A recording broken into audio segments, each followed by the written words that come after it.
महाराष्ट्रातील लाखो गरीब कुटुंबांची चूल कशी पेटणार असा प्रश्न आता विचारला जातोय। याचं कारण म्हणजे जुलै महिना उलटून गेला तरी या महिन्याचं रेशनिंगचं धान्य अद्यापही या गरिबांच्या पदरात पडलेलंच नाहीये आणि या सगळ्याला कारण ठरलेलं आहे ई-पॉस मशीनचा सर्व्हर। बघूयात नेमकं काय घडलंय। रेशनवरचं धान्य ऑनलाइन बंद, ऑफलाइन सुरू। महाराष्ट्रातील तब्बल 9,18,66,226 कुटुंबांना गेल्या 15 दिवसांपासून रेशनचं धान्य मिळेनासं झालंय। कारण रेशन दुकानातील ई-पॉस मशीनचा सर्व्हर डाऊन झालाय।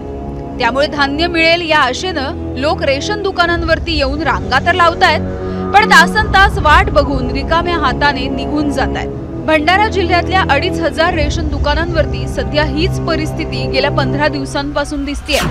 सध्या ई-पॉस मशीन मध्ये सर्व्हर संपूर्णपणे ठप्प आहे।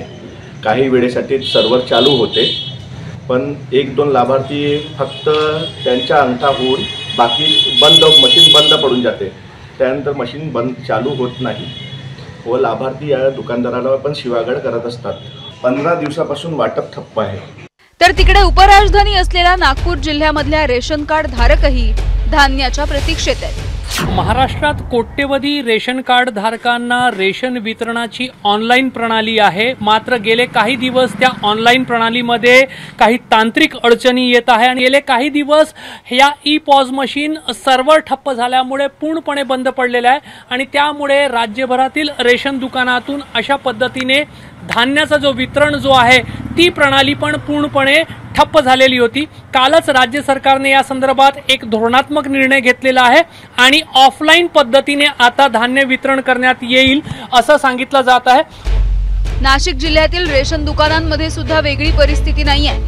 ई-पॉस मशीन बंद असल्यामुळे जुलै महिन्याचं धान्य लाभार्थ्यांच्या ताटामध्ये जाण्याच्या ऐवजी रेशन दुकानांमध्येच पडू नये। सध्या आता रेशन दुकानांमध्ये शुकशुकाट पाहायला मिळतो। त्याचं कारण आहे सध्या जे सर्व्हर आहेत ते या ठिकाणी बंद असल्याचं आपल्याला पाहायला मिळत आहे।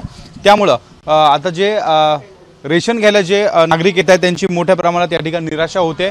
रेशन दुकानदार देखील या ठिकाणी त्यांना समजावण्याचा प्रयत्न करत आहे, मात्र हे सर्व्हर बंद असल्यामुळे रेशन वाटप जे आहे ते बंद आहे। मागील 15 दिवसांपासून सर्व्हर डाऊन आहेत। किती दिवस थांबणार आम्ही इथे? उभं केव्हा राहणार? हे केव्हा चालू होईल आम्हाला काय कळणार आहे? रोज येतो, विचारतो, निघून जातो, पण आमचे काम धंदे आहे की नाही? आम्ही गेल्या 10-15 दिवसामध्ये चक्कर मारतोय, पण तिथे आल्यानंतर आता जर बोर्ड दिसल्यावर काही बोलता येत नाही ना। एकूणच पावसा पाण्याच्या दिवसामध्ये जुलै महिना संपला तरी रेशनचं धान्यच मिळेनासं झाल्यामुळे लाखो लाभार्थ्यांचे डोळे रेशनच्या धान्याकडे लागले।